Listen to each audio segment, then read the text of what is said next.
Arquitectura y Diseño de la Universidad Católica Santa María la Antigua. Hoy estamos aquí para presentar nuestro examen final de la materia Metodología de la Investigación, donde nuestro grupo, conformado por Maroca El Ponte, Diva González y mi persona Juan Pablo Lopera, tendremos el gusto de exponer nuestro tema sobre el proceso de la investigación cuantitativa.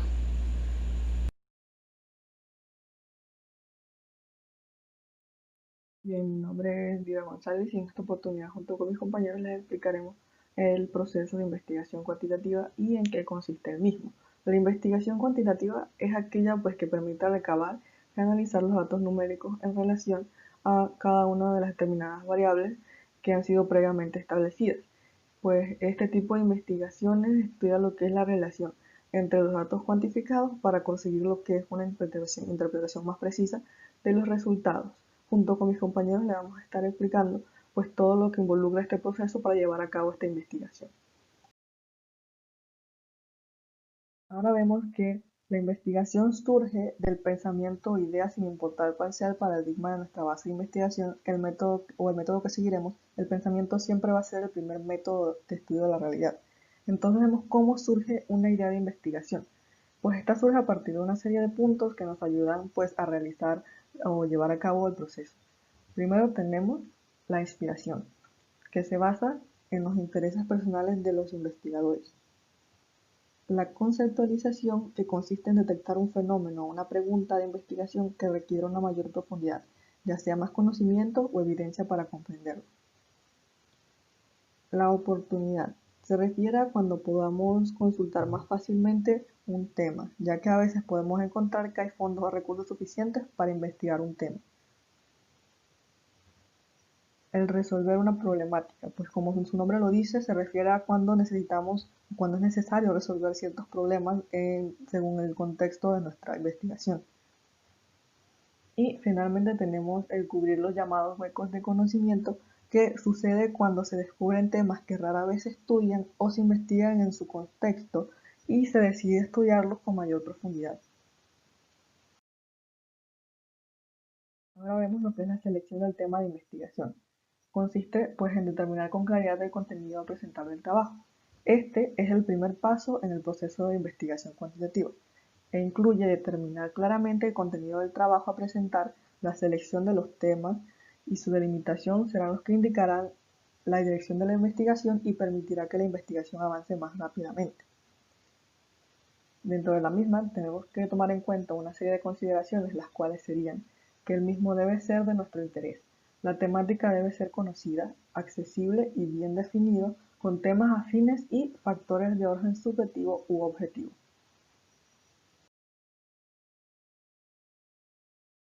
Ahora tenemos los antecedentes. Es importante ya que cuanto mejor se conozca un tema, la idea será más fácil de definir y afinar. Y como sabemos, hay temas que han sido más investigados que otros, por lo que su campo de conocimiento se encuentra mejor estructurado. Entonces, en esos casos se requieren planteamientos mucho más específicos. Entonces, podemos decir que hay temas ya investigados, estructurados y formalizados, sobre los cuales es posible encontrar documentos escritos y otros materiales que reportan los resultados de investigación anteriores. Tenemos entonces los temas ya investigados, pero menos estructurados y formalizados, sobre los cuales se ha investigado, aunque existen solo algunos documentos escritos y otros materiales que se reportan en esta investigación.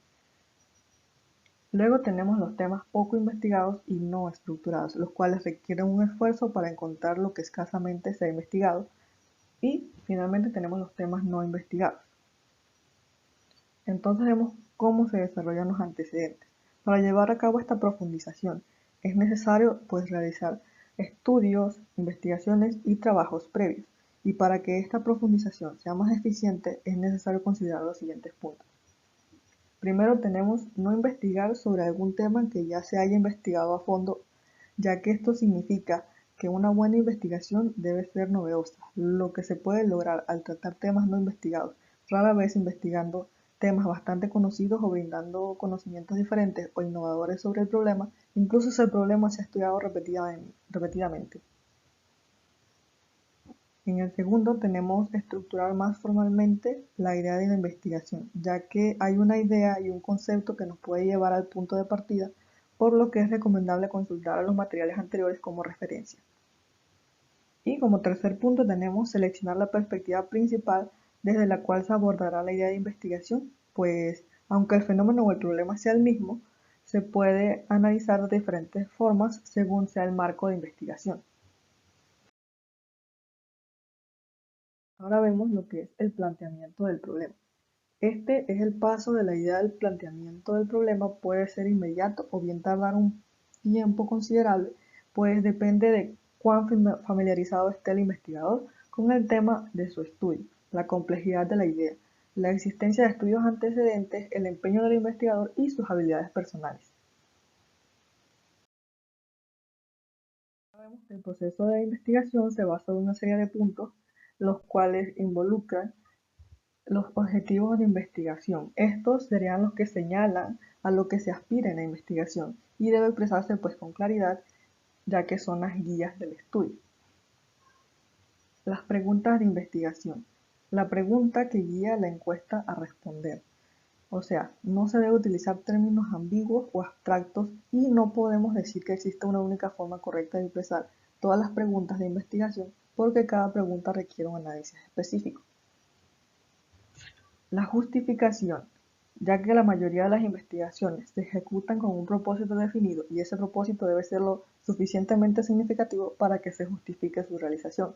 Así que la justificación vendría siendo la que señala el motivo de la investigación y explica cómo respalda a la investigación. Y en el cuarto punto tenemos lo que es la viabilidad.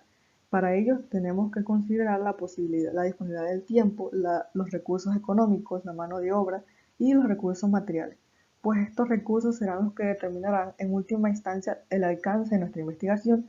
En otras palabras, pues debemos preguntarnos de manera realista si esta investigación se puede completar y en cuánto tiempo se llevará.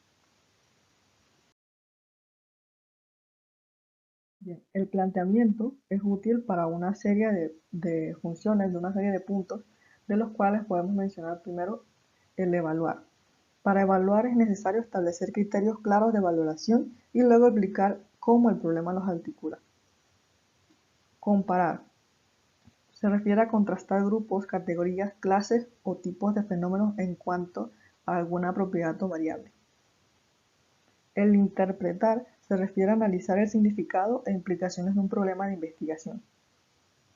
Establecer precedentes. Eso se refiere a que se debe determinar si se han presentado fenómenos, problemas de investigación o situaciones similares en anterioridad. Y finalmente, el determinar las causas de un fenómeno o el problema de investigación. Ahora vamos a ver el marco teórico. ¿Qué es? Una vez los objetivos y las preguntas de investigación están en su lugar y luego de evaluar su relevancia y factibilidad, el siguiente paso es apoyar la investigación teóricamente, es decir, desarrollar una perspectiva teórica.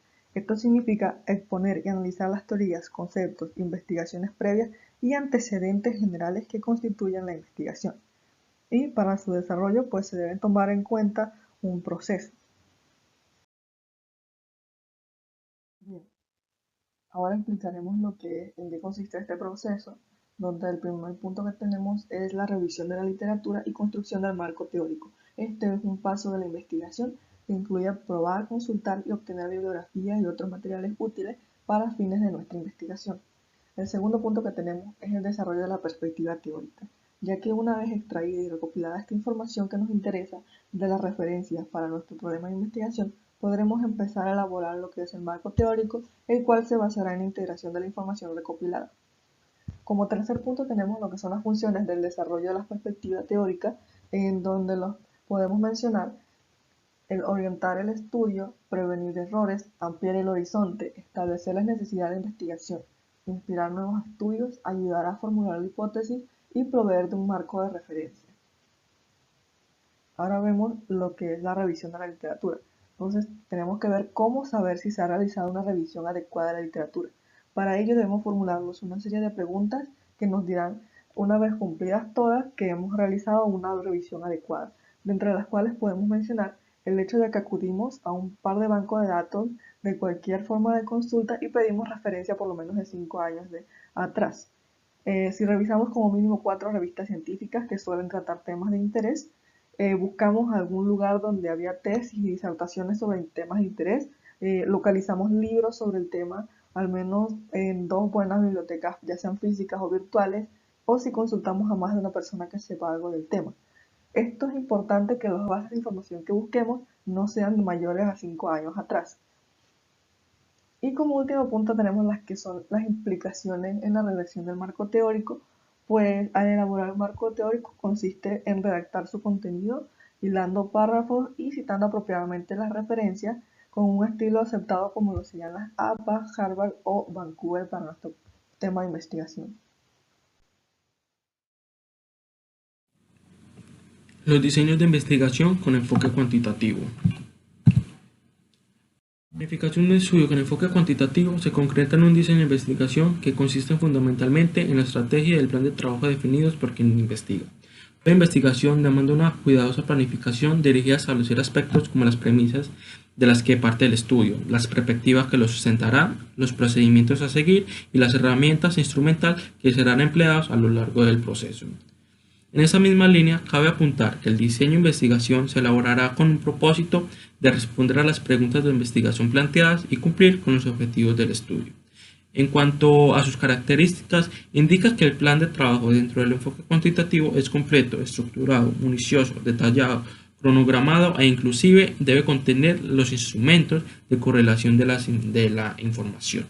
Conceptualmente, dado que todas las etapas del proceso investigativo se encuentran interrelacionadas, el diseño de investigación con enfoque cuantitativo guarda una estrecha relación tanto con el planteamiento del problema y la formulación de los objetivos como la profundidad o alcance del estudio. Igualmente, a propósito del anterior, cabe destacar que la selección del diseño de investigación más adecuado de acuerdo al problema y las metas del estudio demanda un examen minucioso en áreas de asegurar su coherencia interna y por ende la consecuencia de los resultados esperados. En ese sentido, deben apuntar que si el diseño está concebido cuidadosamente, el producto final de un estudio, lo que son sus resultados, tendrá mayores posibilidades de éxito para generar conocimiento, puesto que no es lo mismo seleccionar un tipo de diseño que otro. Cada uno tiene sus características. Los diseños de investigación cuantitativa. Los diseños cuantitativos pueden ser experimentales o no experimentales. Cada uno, a su vez, se clasifican de la siguiente manera: diseños experimentales, preexperimentos, cuasi-experimentos, experimentos puros, diseños no experimentales, transeccionales o transversales, longitudinales o evolutivos. Los tipos de diseños de investigación cuantitativa se refieren a características particulares de los estudios, tanto en cuanto a las metas que persiguen como a los procedimientos y estrategias metodológicas que demanda para cumplirlas. En el caso de los diseños de tipo experimental, su clasificación se refiere a través de niveles de experimentación específicos, cada uno con distintas profundidad o alcance, mientras que los diseños no experimentales, por su parte, se clasifican según los momentos en los cuales son recogidos los datos requeridos para el análisis de los fenómenos o procesos estudiados. Alcances de los estudios cuantitativos, también denominada como carácter o alcance de la investigación. En el nivel profundo, un estudio nunca responde a una suerte de caprichos o azar, sino a un proceso consciente de planificación y toma de decisiones por parte de quien investiga. Cada investigación científica aborda el estudio de un tema desde determinado nivel de profundidad, el cual, además de sustentarse en el resultado del estado de la cuestión, debe ser coherente tanto con respecto al planteamiento del problema como la formulación de los objetivos. De esta forma, también denominado como carácter o alcance de la investigación, el nivel de profundidad de un estudio con enfoque cuantitativo de investigación nunca debe ser visto como una suerte de capricho o azar, sino más bien como un resultado de un proceso consciente que involucra planificación y toma de decisiones por parte de quien investiga sobre la base del nivel de conocimiento previo existente acerca del tema y en función de los objetivos perseguidos. Los alcances de la investigación cuantitativa, de acuerdo a Fernández y Bautista, una investigación con enfoque cuantitativo puede tener una de las siguientes alcances dependiendo tanto de los resultados de revisión de la literatura y de las perspectivas del estudio como de los objetivos de investigar, tales como son los exploratorios, descriptivos, correlacionales y explicativos. Efectivamente, los alcances se refieren a niveles de profundización que podrá alcanzar un estudio demandado cada uno a su vez grados distintos de conocimiento previo a disposición para respaldar lo que es la perspectiva y metas de la investigación.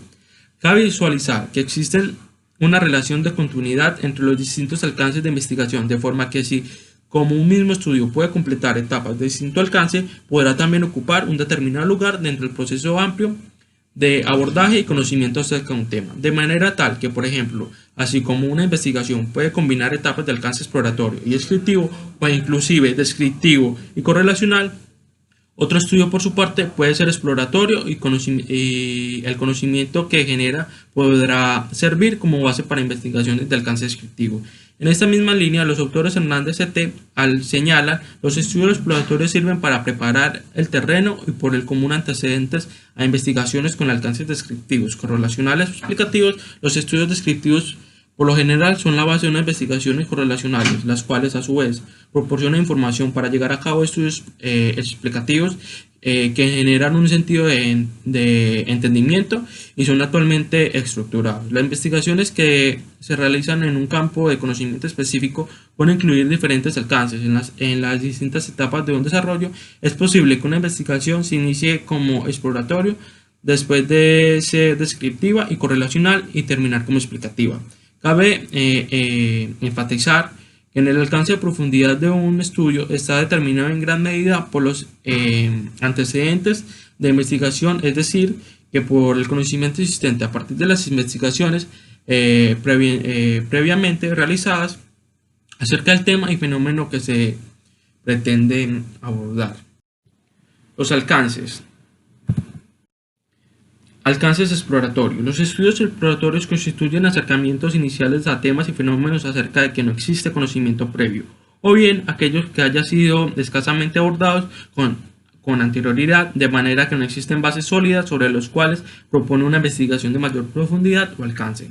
Como cabe aclarar, aun cuando el estado de la cuestión haya permitido identificar abordajes previos acerca de un tema, una investigación puede plantearse como alcance exploratorio si se produce aborde desde una perspectiva que resulte novedosa respecto a aquellas con las que haya sido abordado con anterioridad. Los estudios exploratorios se realizan cuando la revisión de la literatura reveló que tan solo hay guías, más no investigadas, ideas vagamente relacionadas con lo que es el problema de estudio, o bien si deseamos lo que es indagar sobre temas y áreas desde nuevas perspectivas.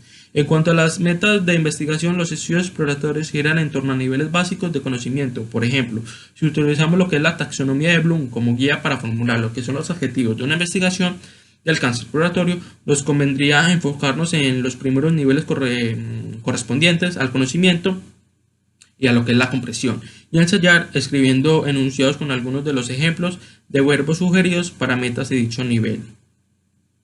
Algunos de estos ejemplos de verbos correspondientes al nivel de conocimiento serían los siguientes: serían definir, describir, mencionar e identificar, mientras que verbos como interpretar y reconocer son ejemplos atinentes al nivel de comprensión.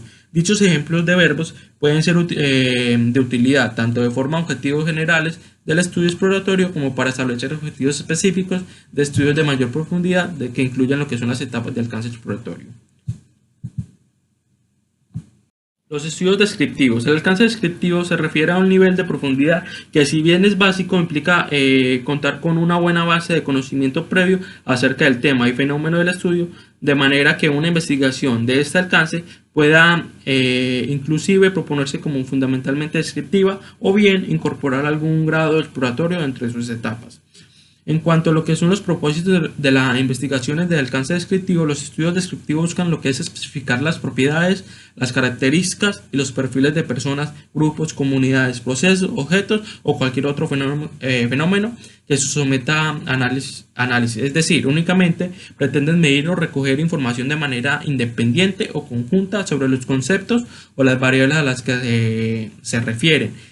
Esto es subjetivo, no es indicar cómo se relacionan estas. Los estudios correlacionales. El alcance correlacional implica trascender el nivel descriptivo, profundizando en análisis acerca de las formas en que se relacionan variables y grupos de variables. Este tipo de estudios tienen como finalidad conocer relaciones a grado o asociación que existe entre dos o más conceptos, categorías o variables en un contexto en particular. Para realizar una investigación de alcance correlacional se requiere contar con una base de conocimiento e información que haya sido abordada cuanto menos desde el nivel descriptivo. Para ello, la investigación podrá recurrir a fuentes primarias o bien contemplar lo que son las etapas internas de alcance descriptivo que les permitan obtener la información y mediciones sobre lo que son las variables o conceptos para analizar. Los estudios de profundidad o alcance explicativo. Al nivel explicativo es el más alto nivel de alcance o profundidad en una investigación con enfoque cuantitativo. Su propósito es el abordaje de las causas a partir de las cuales se presenta un determinado fenómeno o hecho, teniendo como base conocimiento de información abundante o alcance tanto descriptivo como correlacional, o bien implica etapas correspondientes a su obtención. Los estudios explicativos van más allá de la descripción de conceptos o fenómenos o el establecimiento de relaciones entre los conceptos, es decir, están dirigidos a responder por las causas de los eventos y fenómenos físicos o sociales, como su nombre lo indica. Su interés se centra en lo que es explicar por parte que ocurre un fenómeno y qué condiciones se manifiestan, o por qué se relacionan dos o más variables. La hipótesis. Una hipótesis es una suposición de algo posible o imposible para sacar de ello una consecuencia. Es una idea que puede ser verdadera o no verdadera, basada en información previa, solo reside en lo que es la capacidad para establecer más relaciones entre los hechos y explicar por qué se producen. Normalmente se plantean primero las razones claras por las que uno cree que algo es posible y finalmente se opone en conclusión. Este método se usa en la rama científica para luego comprobar la hipótesis a través de lo que son los experimentos.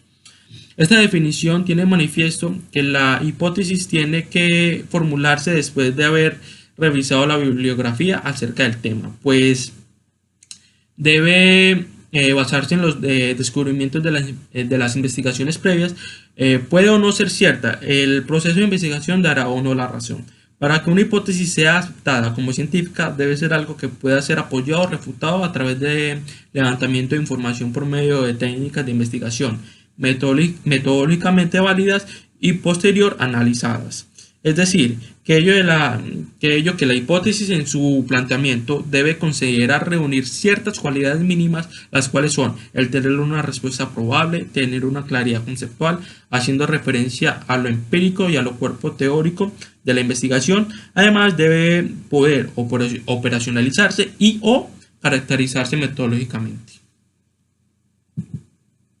¿Dónde surgen las hipótesis? El planteamiento del problema y la revisión que se haga de la literatura guarda una estrecha relación con la hipótesis de una investigación que se formule. Inicialmente, en la fase exploratoria del problema se consulta alguna bibliografía para finalizarse con el problema de estudio y conocer más sobre lo que es la naturaleza para proceder a un mejor planteamiento del problema formalmente. Luego, se amplía la revisión de la documentación existente y se precisa, mejor dicho, el planteamiento, del cual se derivan lo que son las hipótesis. No obstante, al formar la hipótesis se vuelve a evaluar el planteamiento del problema.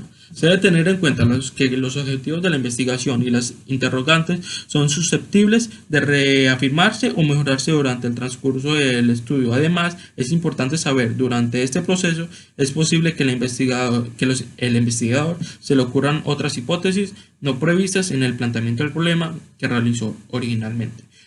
Como consecuencia de nuevas reflexiones, ideas, experimentaciones, discusiones con profesores, colegas, conversando con expertos o personas conocedoras del problema que se trate.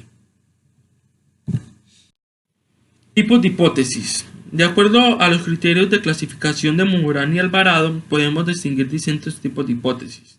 La primera hipótesis que tenemos es la hipótesis de investigación, que son proposiciones tentativas acerca de las posibles relaciones entre dos o más variables que podrían ser descriptivas, correlacionales, de inferencia de grupos o de casualidad.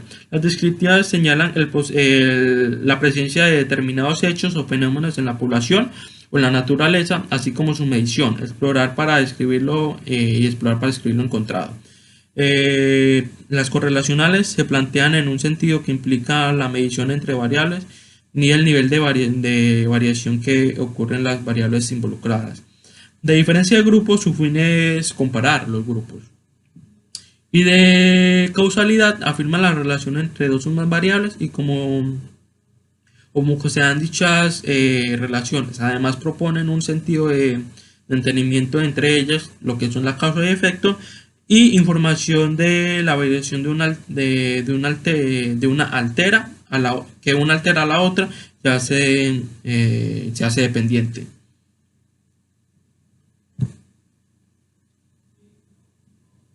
La hipótesis nula es la negación de la hipótesis de una investigación. Su utilidad consiste en verificar si dicha investigación se puede realizar.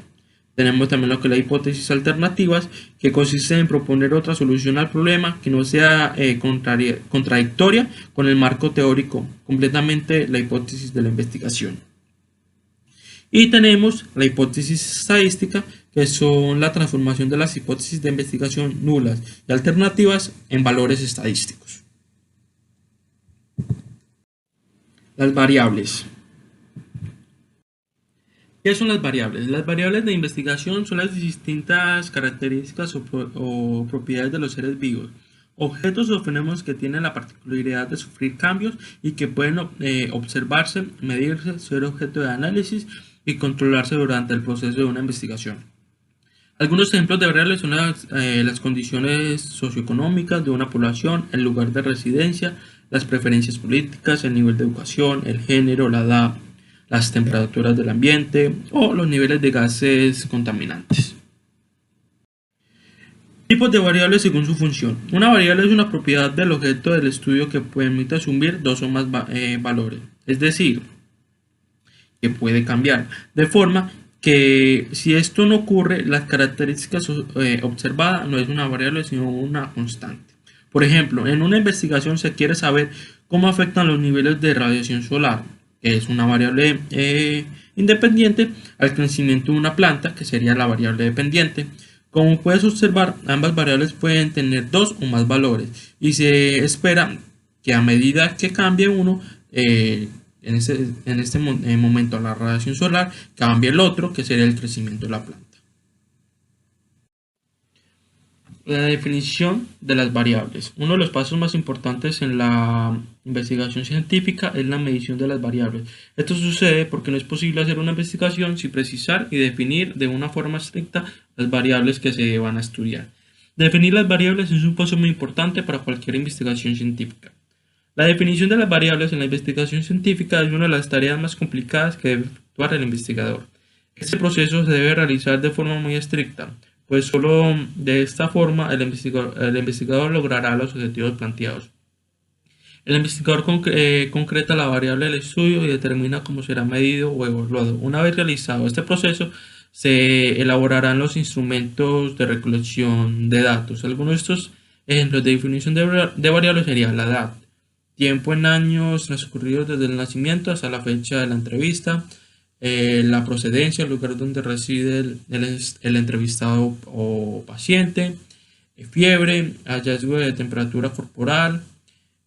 También tenemos lo que es grado de deshidratación del individuo, se refiere a la pérdida de líquidos, a lo cual según la escala clínica puede ser leve, moderada o severa. Estos son algunos de los ejemplos de definición de variables.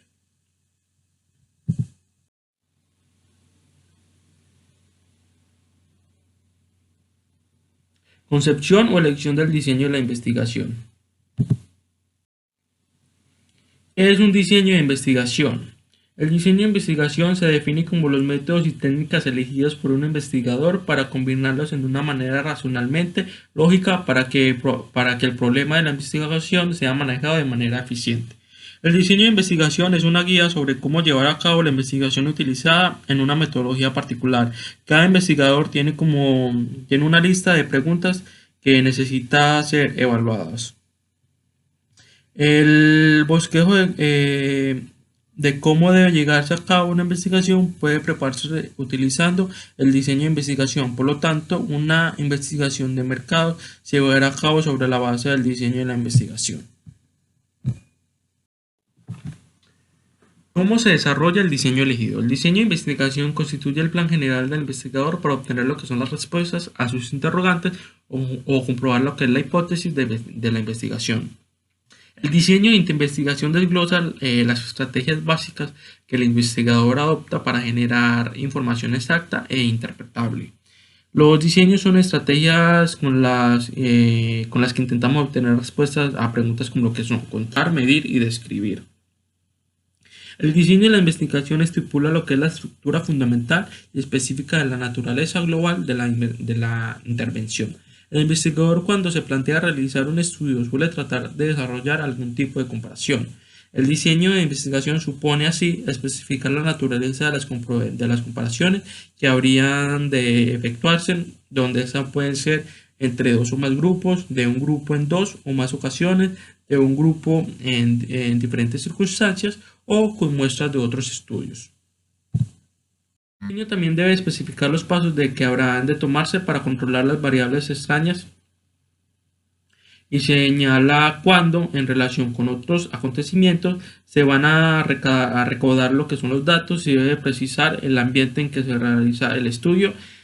Esto quiere decir que el investigador puede decir dónde habrá de llevarse a cabo las investigaciones y la recolección de datos. Esto puede ser en un ambiente natural, como lo que puede ser un hogar o en un centro laboral de los sujetos, o también o en un ambiente laboral con todas las variables controladas. Al diseñador del estudio de investigador debe decir qué información se dará a los sujetos. Es recomendable revelar al sujeto el propósito de la investigación y obtener su conocimiento. Muy bien, ahora estaremos abarcando la selección de la muestra. ¿Cómo se selecciona una muestra en la investigación cuantitativa? En este inciso comentaremos sobre la muestra, o mejor dicho, los tipos de muestra, con la finalidad de poder elegir la más conveniente para un estudio. La muestra es, en esencia, un subgrupo de la población. Digamos que es un subconjunto de elementos que pertenecen a ese conjunto definido en sus características al que llamamos población. Tipos de muestra. Las muestras probabilísticas y las muestras no probabilísticas. Con la primera, todos los elementos de la población tienen la misma posibilidad de ser escogidos para la muestra y se obtienen definiendo las características de la población y el tamaño de la muestra, y por medio de una selección aleatoria o mecánica de las unidades de muestreo o análisis. En las muestras no probabilísticas, la elección de los elementos no depende de la probabilidad, sino de las causas relacionadas con las características de la investigación o los propósitos del investigador. ¿Cómo se lleva a cabo el procedimiento para la selección de la muestra? Se determina el tamaño de la muestra n, pero ¿cómo seleccionar los elementos muestrales, ya sea casos o racimos? Las unidades de análisis o los elementos muestrales se eligen siempre aleatoriamente, para asegurarnos de que cada elemento tenga la misma probabilidad de ser elegido. Se utilizan básicamente tres procedimientos de selección: la tómbola, los números aleatorios y el stats. ¿Cuál es el tamaño óptimo en la selección de una muestra? Cuando se elabora una muestra probabilística, uno debe preguntarse, dado que una población es de n tamaño, ¿cuál es el menor número de unidades muestrales? Personas, casos, organizaciones, capítulos de telenovelas, etc., que necesito para conformar una muestra, que me asegure un determinado nivel de error estándar, digamos menor de 0.01. La respuesta consiste en encontrar una muestra que sea representativa del universo o población con cierta posibilidad de error. Se pretende minimizar, y nivel de confianza, maximizar, así como la probabilidad. Ahora estaremos viendo la recolección de datos. ¿Qué implica la etapa de la recolección de datos? Recolectar los datos implica elaborar un plan detallado de procedimientos que nos conduzcan a reunir datos con un propósito específico.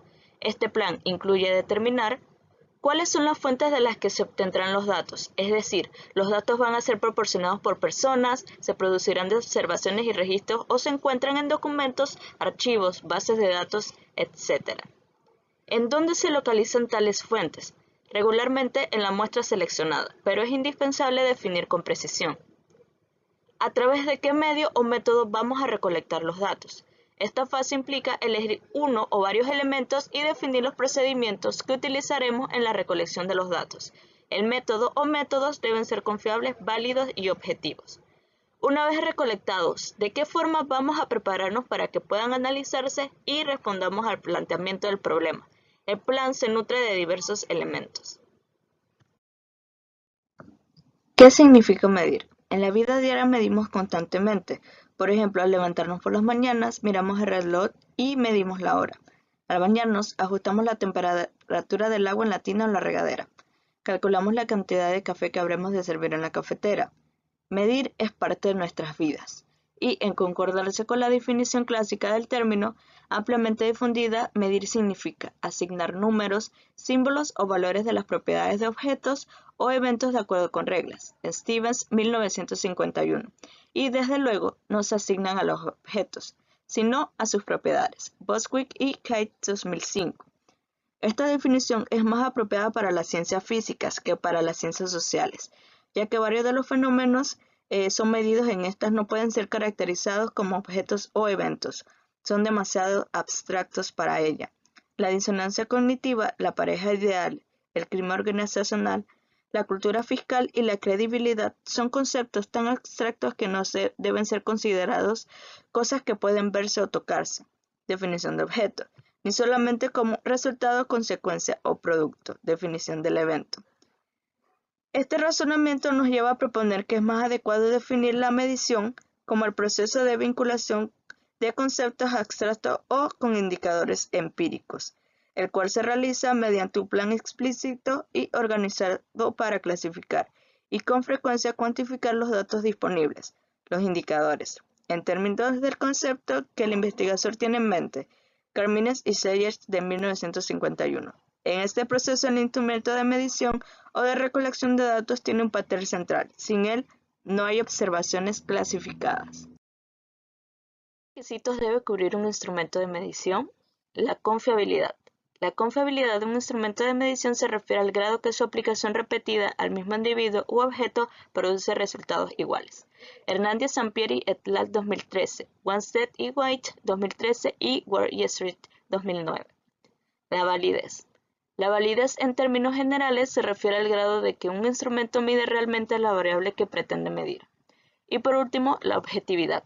Es un instrumento de medición, la objetividad se refiere al grado en que éste es o no permeable a la influencia de los sesgos y tendencias del investigador o investigaciones que la administran, clasifican e interpretan. Mertens, 2010.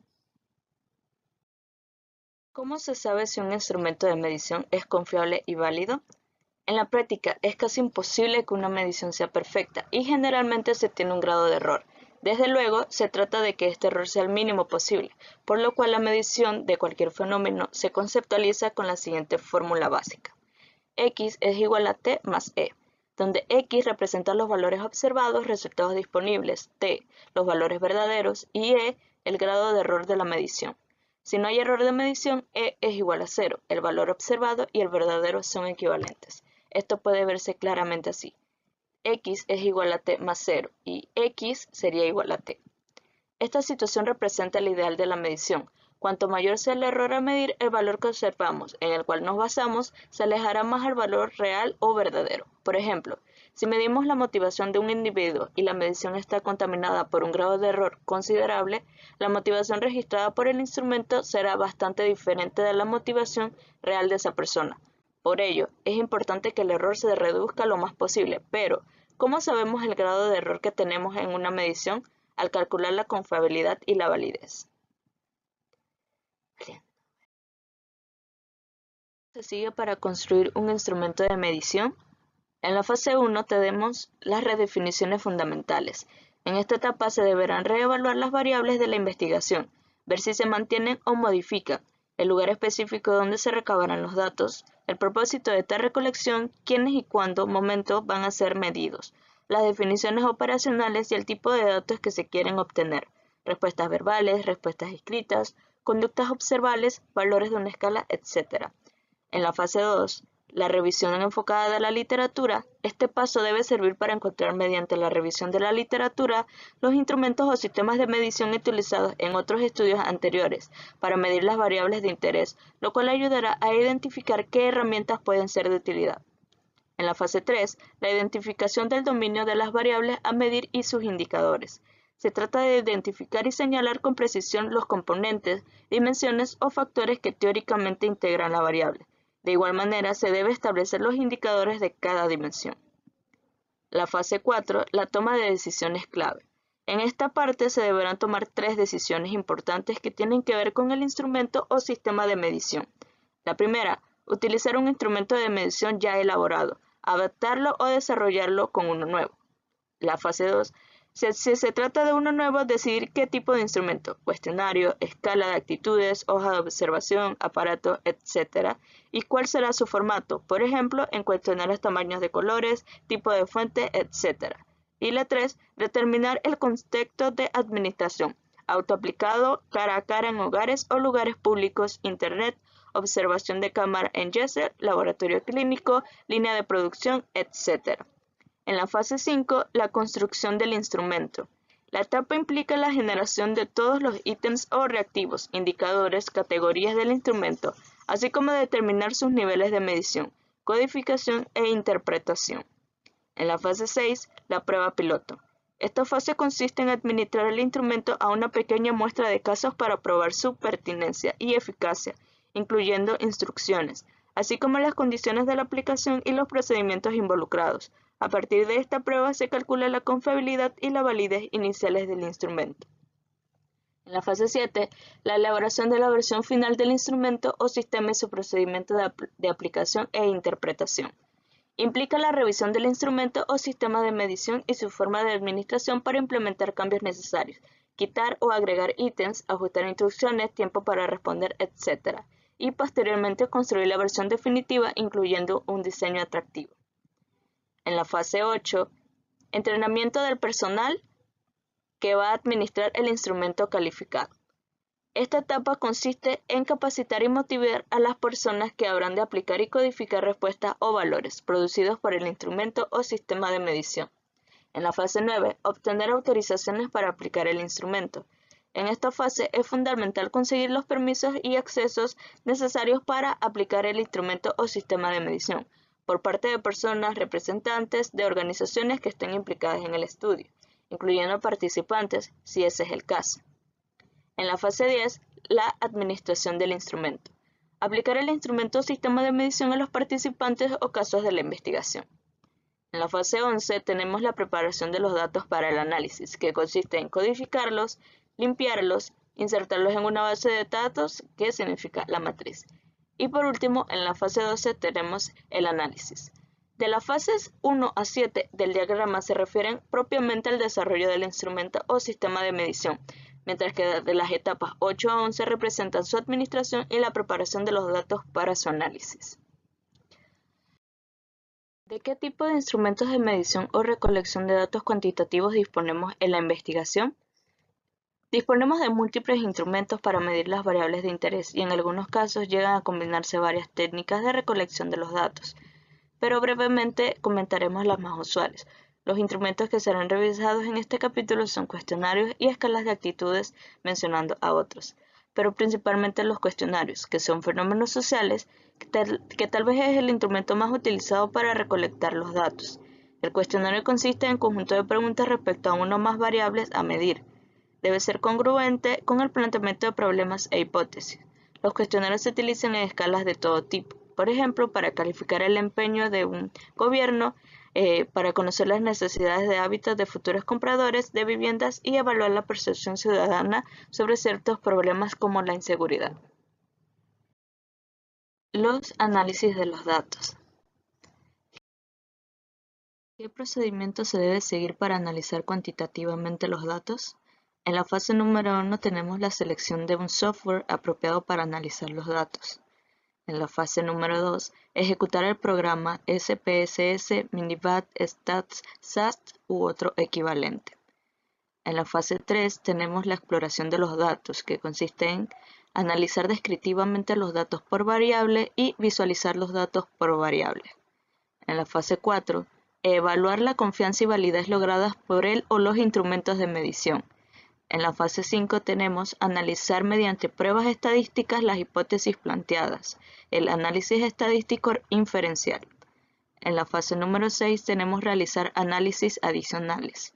Y en la fase número 7, preparar los resultados para presentarlos. Tablas, gráficas, figuras, cuadros, etc. ¿Cómo se preparan los resultados de una investigación para ser presentados?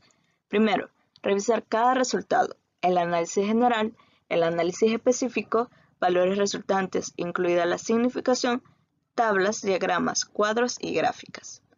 2. Organizar los resultados, primero los descriptivos por variable de estudio, luego los resultados relativos a la confiabilidad y la validez, posteriormente los inferenciales que se pueden ordenar por hipótesis y de acuerdo con su desarrollo. Tercero, cotejar diferentes resultados, su congruencia y en caso de inconsistencia lógica volverlos a revisar. Asimismo, se debe evitar la combinación de tablas, diagramas o gráficas que repitan datos. Por lo común, columnas o filas idénticas de datos no deben aparecer en 2 o más tablas. Cuarto, priorizar la información más valiosa que es en gran parte el resultado de la actividad anterior, sobre todo si se van a producir reportes ejecutivos y otros más extensos. ¿Cómo se preparan los resultados de una investigación para ser presentados? Pues, en la parte 5, copiar o formatear las tablas en el programa en la cual se elaborará el reporte de la investigación, procesador de textos como Word o uno para presentaciones, como PowerPoint, Flash o Prezi. Algunos programas como SPSS y Minibat permiten que se transfieran los resultados, las tablas por ejemplo, directamente a otro programa, como copiar y pegar.